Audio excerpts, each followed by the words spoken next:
Hi guys, welcome to Yoga Chitta podcast. I would like to welcome Ashwin to the podcast as well. Welcome Ashwin. Thank you, Yuvraj. Okay, so today we are going to talk about the history of yoga. So Okay. Ashwin, the first question that I have for you is, how was life before yoga started, and were there any other spiritual traditions as well, or yoga is the first? Oh, I don't know where to count the beginning of yoga because, um, I mean, the word yoga has probably come in the Dwapara Yuga or something like that. But then there have been so many yugas. The earth is very old, and there have been human beings here far before even. Just because we don't find evidence of them doesn't mean they weren't there. So there have been human beings around. Not only on this earth and even in other planets, there have been enlightened beings, which we may or may not consider human, but they have humanoid features and figures.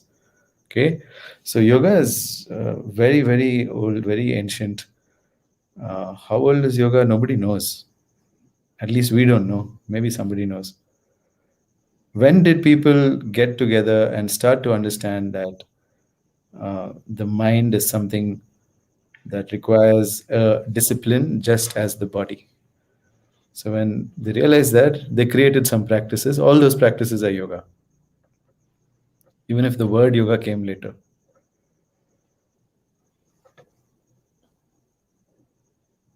Okay, So that's how it began. Maybe not begun on this planet only. Who knows where it came from? okay, okay. Uh, I've read in certain sources and heard also that some credit Lord Shiva as the founder of yoga. Is that correct? Yeah, it's very accurate. Shiva is called the Adi Guru, um, the founder of yoga,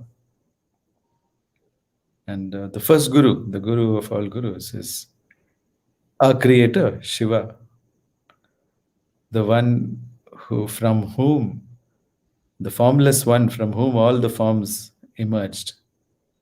Shakti is the one with form. So all the forms called Shakti emerged from Shiva, who's the formless one. So yes, you can credit him with the first knowledge of yoga and knowing the mind from where the whole universe sprang forward, the antakarana, the end cause. Anta is end and karana is cause. So the mind is made up of that, and the antakarana is formless, and yet it gives rise to all these forms. And that is what has been variously called different names, Purusha, Shiva, uh, Paramatman, Para Shakti also, and Parameshwara, and what else can you call it? Bhagavan, yeah, yeah, all these things, which later became Bhagavan. There are numerous names for this even within Hinduism, because Hinduism itself is made up of six schools. Each of the six schools probably had their own name for it.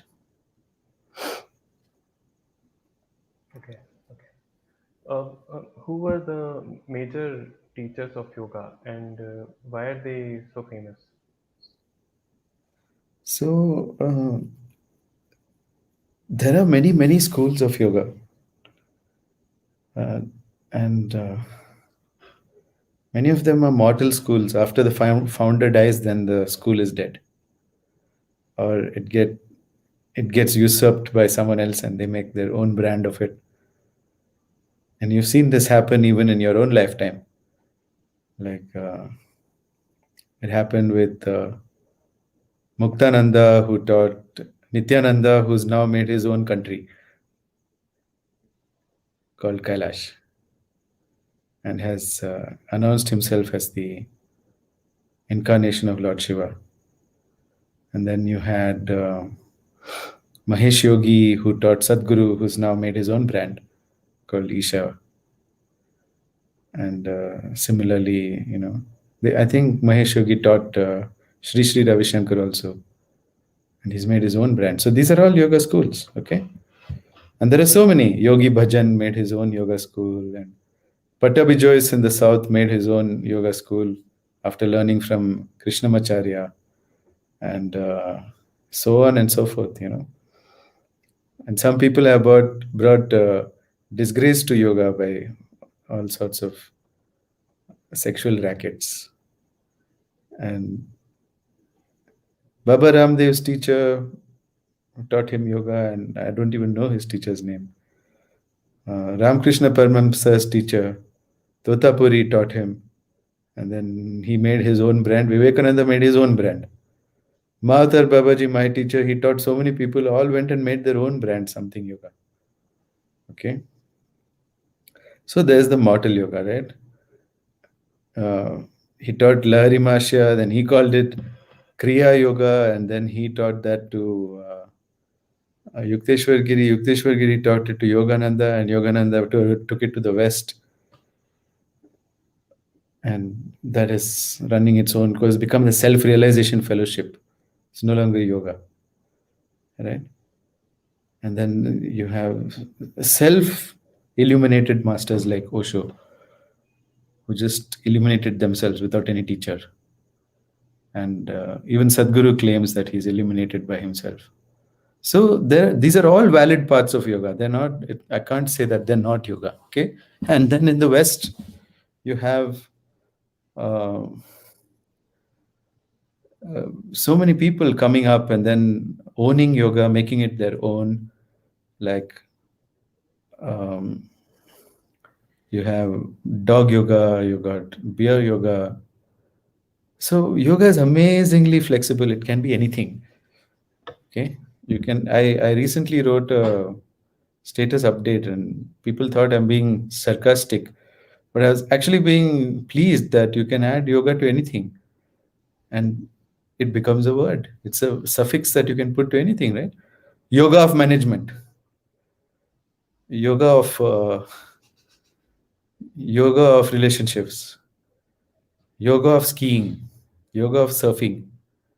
So you're bringing a quality to these activities, whatever it is. And that quality is of mindfulness, of controlling your mind, disciplining your mind. Wherever anybody is disciplining their mind, let it be known they are practicing yoga. Because that is the fundamental definition of yoga given by sage Patanjali. He says to come back to your true nature after disciplining your mind is yoga. These are the first two lines of the Yoga Sutra. So there's no confusion here. If you're coming back to your true nature by disciplining your mind and not going away in lies, coming back to true nature, truth. So your true avastha, your real nature, okay? Knowing the difference anywhere where anybody is distinguishing between lies and truth, they're practicing yoga, okay? If you do this sustainably, it becomes something called immortal yoga, where you'll realize that if you do this sustainably and if you do it with a proper teacher and proper guidance, you can extend this truth to the truth that you don't have to die. You can be immortal. You can enjoy this body and its youthfulness and its health for as long as you want. And that is one of the goals of yoga also. There's the goals of immortal yoga. So you got mortal yoga where people just want to control their mind for some time and then they want to die. They don't want to live forever. Mortal yoga is for mortals, immortal yoga is for immortals.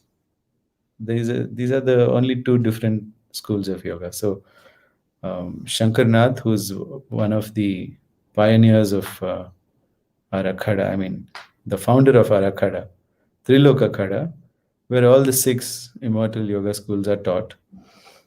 And Akhada means warrior school. Why is yoga considered a warrior art?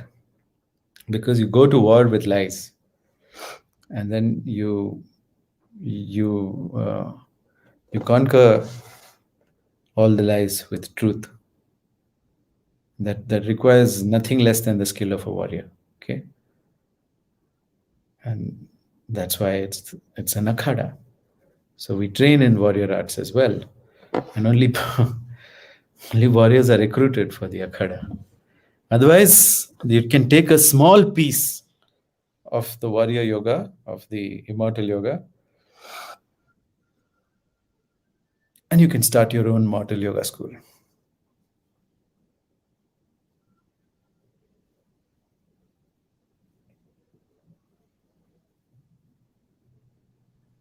Yeah, that's about it.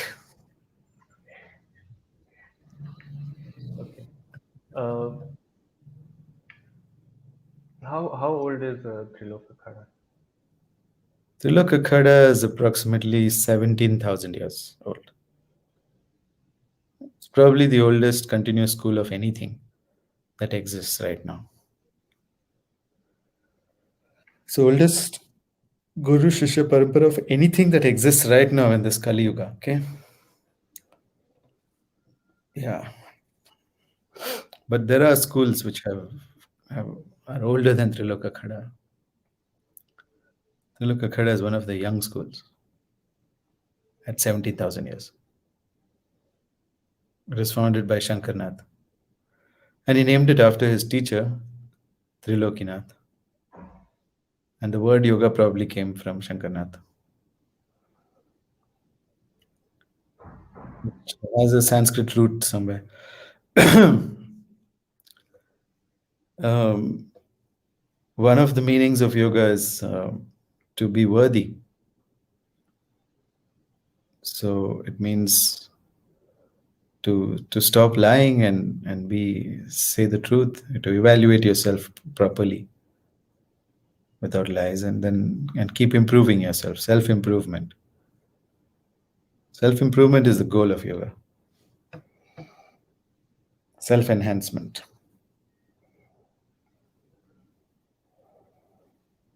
And you'll realize that self enhancement is tied up with enhancing everybody else. You can't enhance only yourself. When you try, you'll realize that, oh, I can't enhance only myself. I have to help everybody else. So then it becomes social upliftment as well, but not on a in your face, direct level. It's very subtle. Yogis are very deliberate, very slow, very subtle, but they get things done eventually. They don't let go. They don't abandon something that they start. They have commitment. They're truly committed because they're immortal.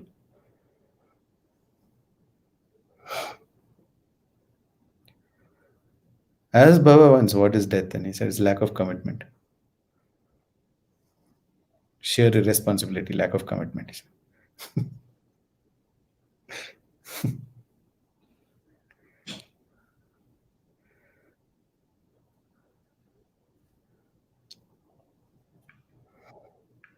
Does yoga exist in every yoga? Yeah, may not be called yoga, but certainly it's less in the Satya Yuga because there is only Satya. You don't need to be a yogi. Everyone is by default a yogi in the Satya Yuga. Yoga finds importance in the Kali Yuga when lies dominate. Have you seen how lies dominate in everyone's life?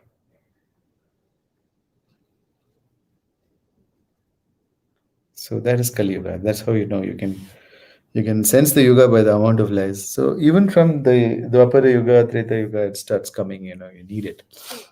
You need yoga. Krishna was talking about yoga, Dwapara Yuga, right? Or was it Treta Yuga? No, Rama was Dwapara Yuga. Don't ask. I don't care. Somebody knows this. Google knows this. Figure it out. Why should I also know it? Okay. Why do we only hear about a few? I mean, in terms of uh, what people know about yoga, there are only few teachers that they know about, as in who are famous. Like if you open Wikipedia, also there are a handful of teachers which are particularly mentioned again and again in different sources.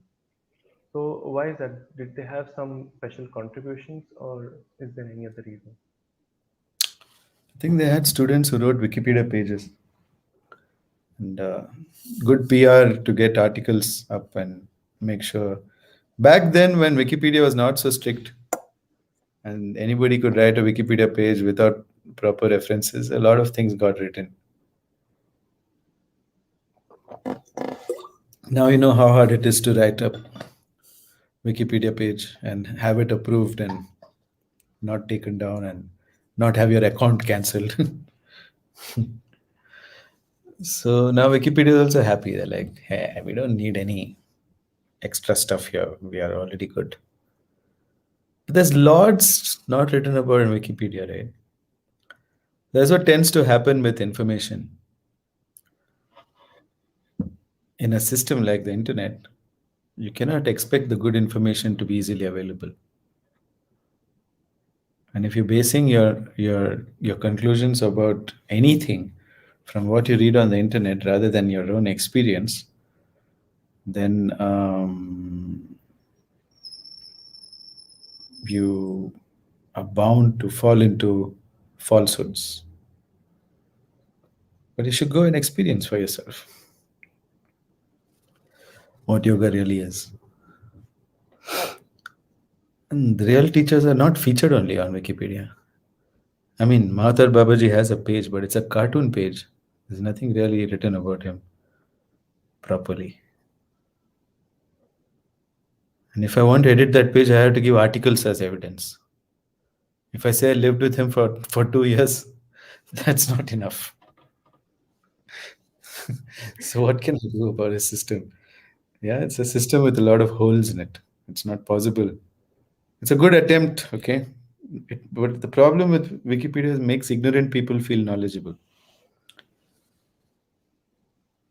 I have people telling me how to teach yoga all the time. All the fucking time, people are telling me how to teach yoga. And I'm like, what, man? Wow. But, I'm like, "Abhi chup phat, abhi chup phat." And then they're like,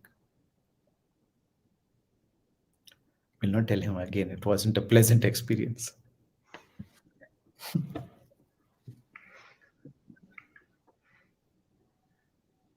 Yeah.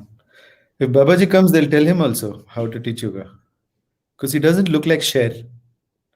You know Sher,Cher, Sher.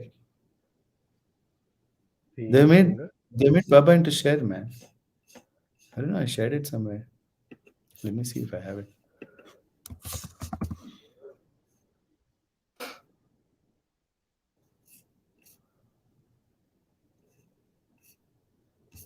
What is this? Why is the internet so slow?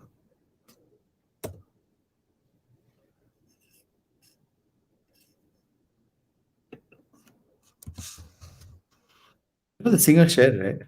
No? Yeah. The immortal one who doesn't change her face.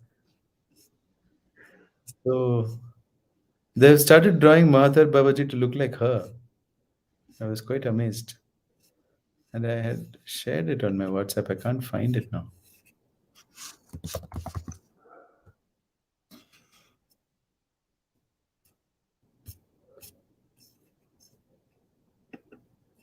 Okay, sorry. I can't show you that image. Baba doesn't want me to embarrass him. So basically, that's not how he looks. He's a Tamilian. Have you seen Tamilians? They look like Africans. Baba's like a tall Tamil person. So he was born in Parangipete near Pondicherry. He does not look like Cher. So if Baba comes, in person, people will say, "Who are you?" They'll teach him only some yoga.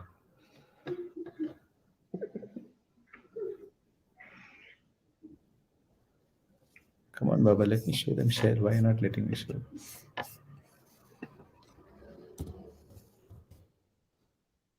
So the closest image I've seen, little bit like Baba, is the one this guy Shri M is showing, giving to people. He looks a little bit African, at least. You know. Anyway, Shankarnath was African. Now, if I say that, everybody loses their mind. Yeah, so I stopped saying it. Somehow WhatsApp search is not working. What can I do, bro?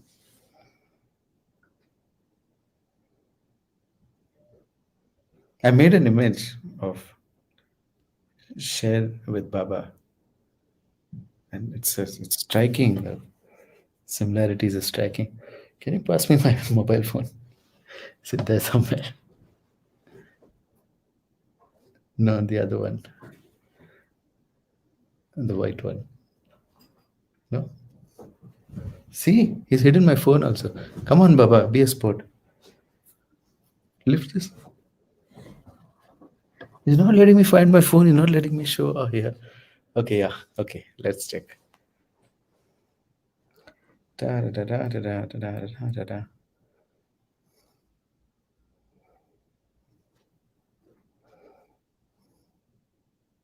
Found it.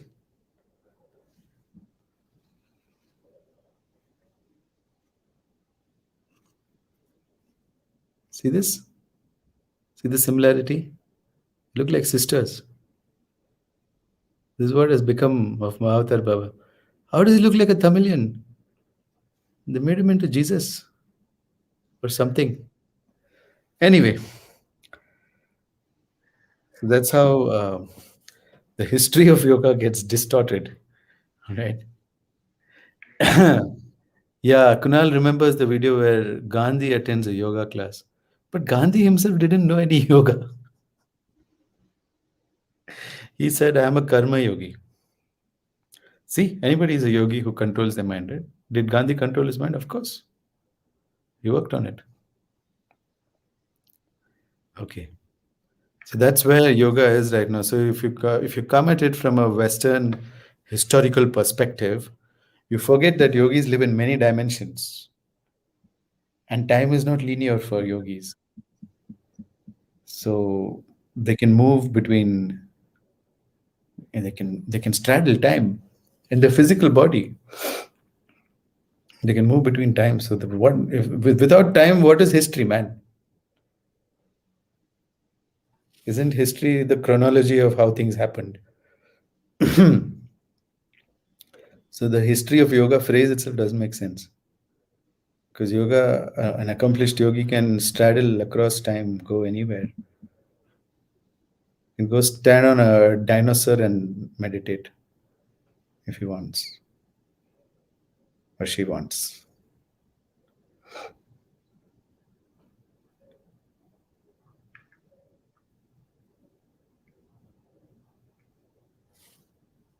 Okay, I have a question related to how yoga has changed in the modern times.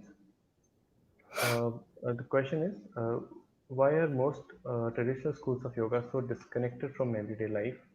And why is it there a dichotomy between yogi life and the regular, normal everyday life? Hmm. And how and why and when did this difference come in?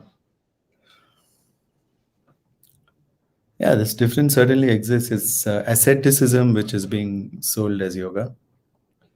Yoga is not about asceticism because King Janaka was considered a yogi and he was probably really rich, not an ascetic, and had many wives and basically was a king.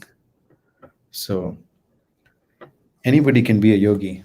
You don't have to be an ascetic. Asceticism came into vogue with Buddha around that time, and he wasn't the only one.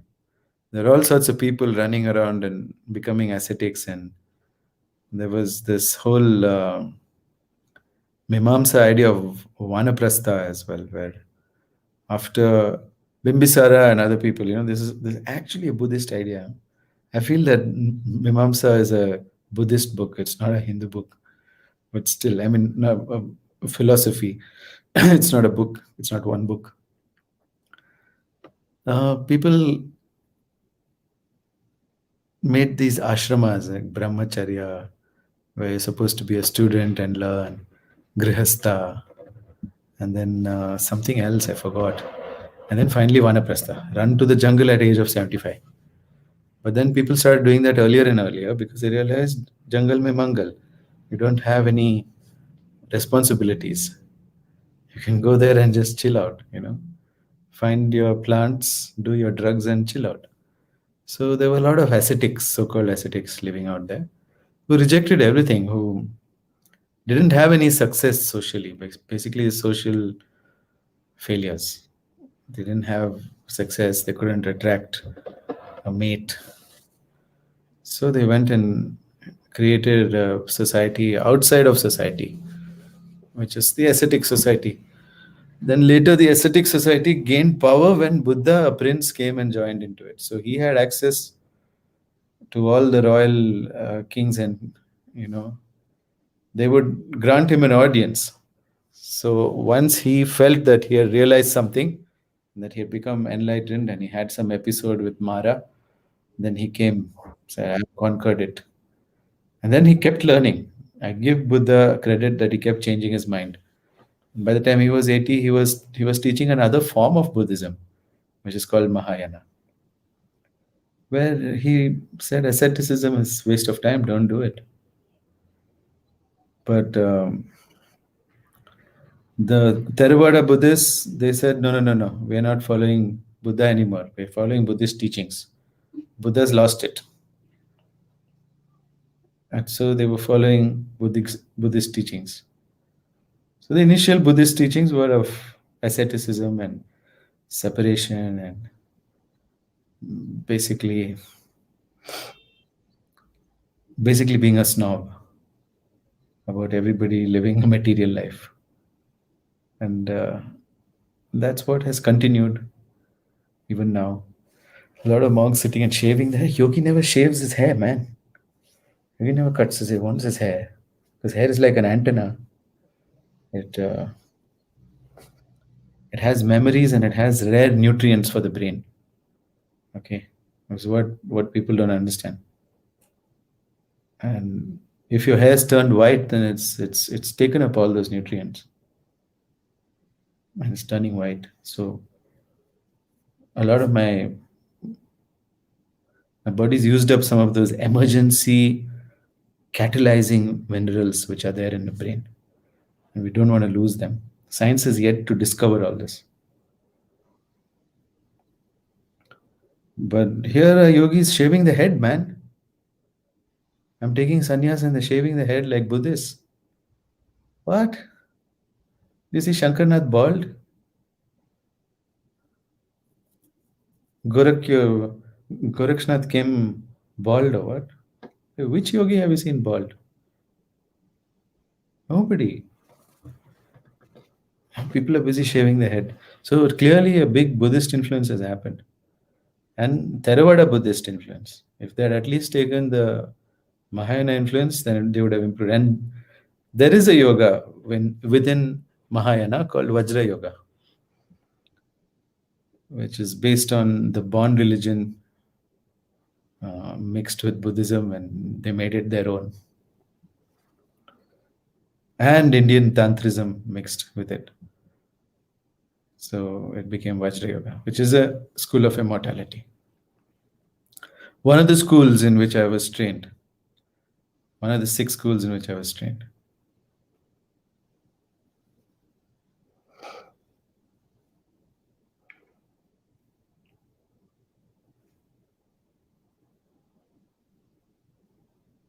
But next.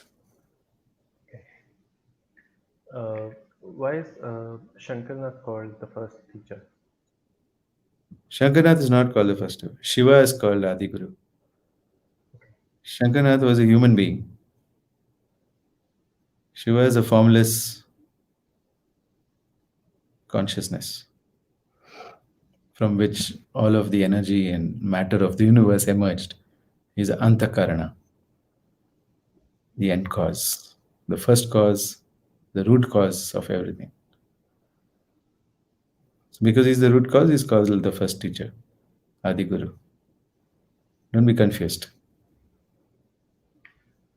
If anyone is making a form out of Shiva other than a Shivalinga, Shivalinga is a symbol of Shiva. But if you're making a form out of Shiva with a chullam, then I don't know who you're drawing.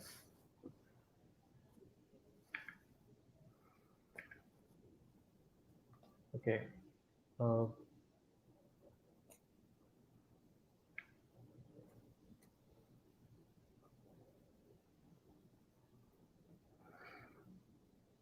But there are these gods and godlike energies. Dakshinamurti, for example, is the founder of all the right path of yoga, the Rajasic side of yoga. The founder is Dakshinamurti. For all the left hand path of yoga, the tamasic practices, Aghora is the founder. And for the sattvic practices, it is Shiva who's the founder. But they're all aspects of Shiva itself. The formful aspect of Shiva is called Bhairava. So different forms of Bhairava. Saguna Shiva. Nirguna Shiva is the one, the formless one. There are certain forms with a lot of Shiva infused in it, and that's the form. Some amalgamation of that form along with Shankarnath's form is what we now know as the calendar poster Shiva. Earlier temples, nobody made a sculpture of Shiva. That's come out recently. They made Bhairav sculpture for sure. They did not make a sculpture of Shiva.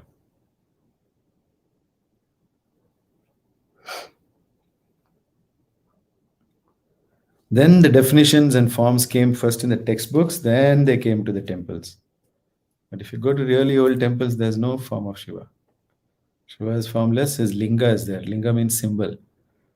A symbol is a Shiva linga.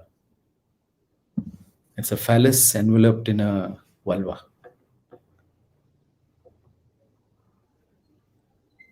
It's a symbol of the father and the mother of the universe, Shiva Shakti.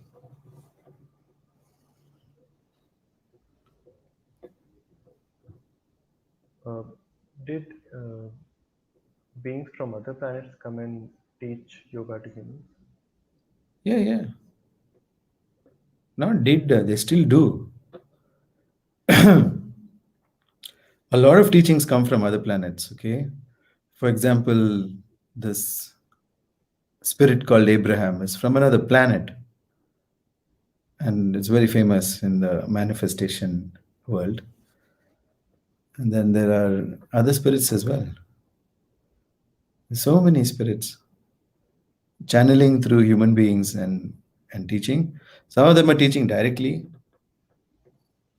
as well, not channeling, but they're just teaching. I mean, aliens, not spirits. They're not spirits. They have a body. They're teaching. So it's happening. It's just not happening in your neighborhood. You have to go to the Himalayas to see all this.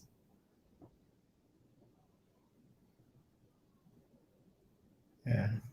It's also happening under the ocean. It's also happening in the Western Ghats. There are lots of places where Google has not reached, even on this earth. Google can tell you about Pluto, but it can't tell you about everything on Earth itself. People are busy Googling alien activities in Himalayas. You'll find nothing there. Ghanta you'll find. It's very easy to stay off Google. Just don't make an account. There's so many people off Google. My grandparents never even knew what is Google.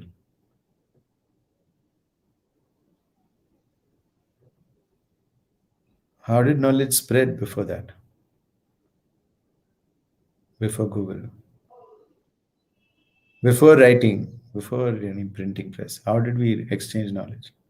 Through meditation, man. Mind to mind.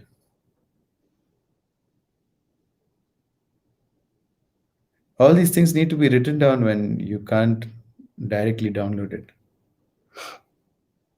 That's why you need books. Who needs books? Somebody can't access live knowledge. They need to write it down in books and take notes. It's dead knowledge. Once you write it down in a book, it's dead knowledge. I don't care if it's a holy book or what. It's not alive. Everybody will lose their mind if I say this. You have every right to believe what you want to believe. Why you want me to believe what you want to believe? I'm not your customer. Can you define what you meant by dead knowledge? As in, give some As in, context. it's not valid. The universe has evolved after you wrote the book. The moment you wrote the book and signed it, you put your name, Yuvraj, that book is already invalid. That knowledge cannot be used by anyone because the universe has changed. So practically everything written in book is useless.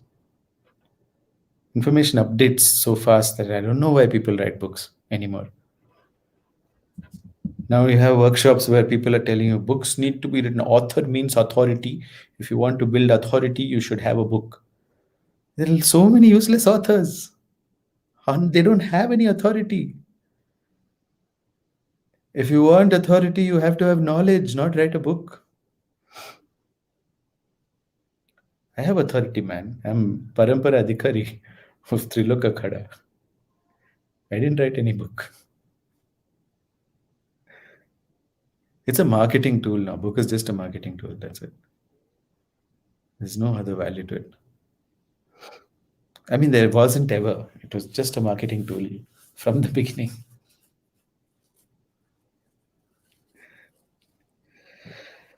All right. Those who are offended can leave.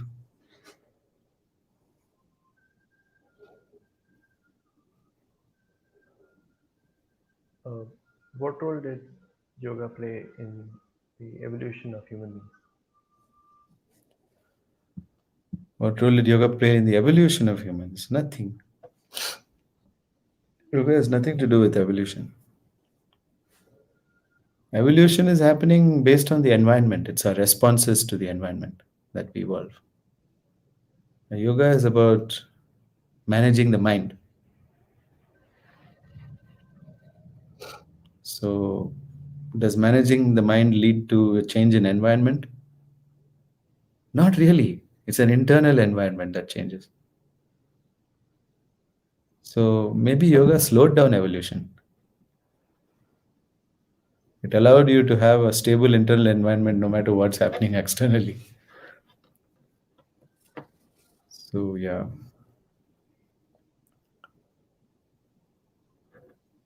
And in the context of like cultural, societal, or if there is such a thing called spiritual evolution, Yeah.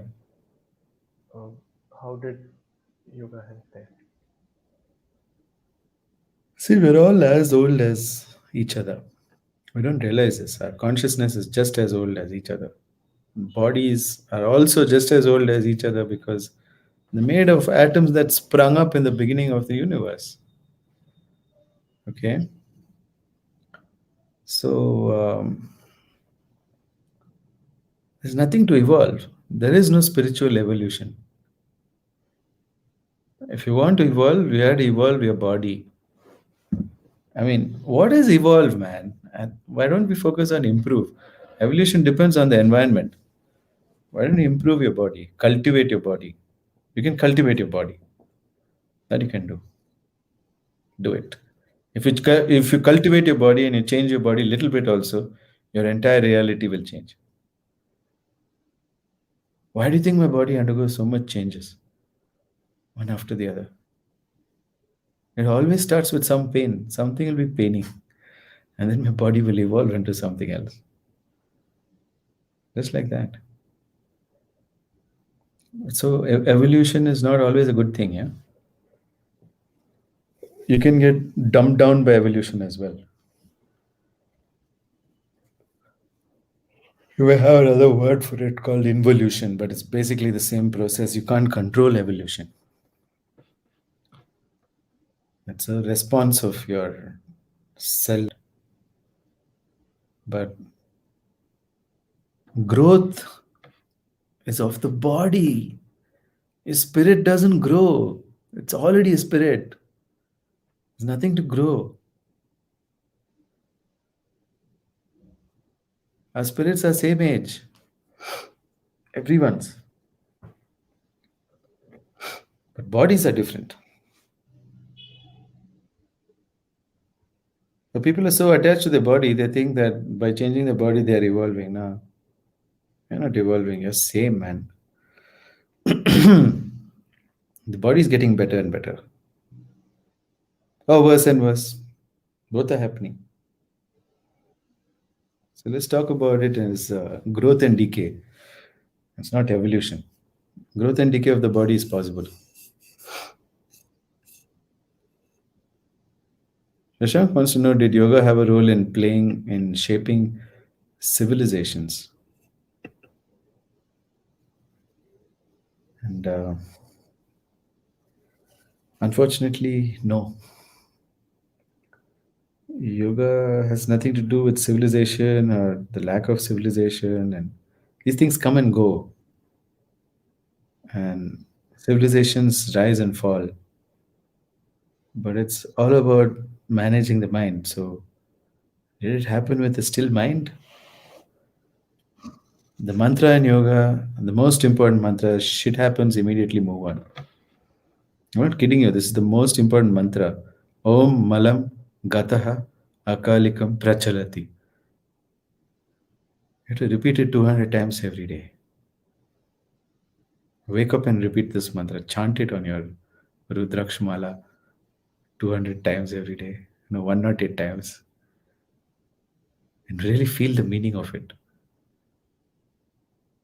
The shit has to happen before we move on and become fabulous. So we have to collect all the shit. We have to be a shit collector, okay? A real yogi is a shit collector. Collects all the shit and evolves. Moves on from it. When you run out of your own shit, then you'll start collecting other people's shit to move on from it and help them move on from it. Yeah, that's pretty much what yogis do.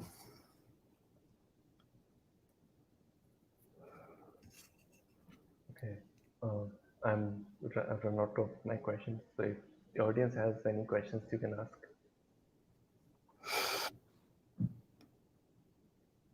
Anybody have any questions about the history of yoga?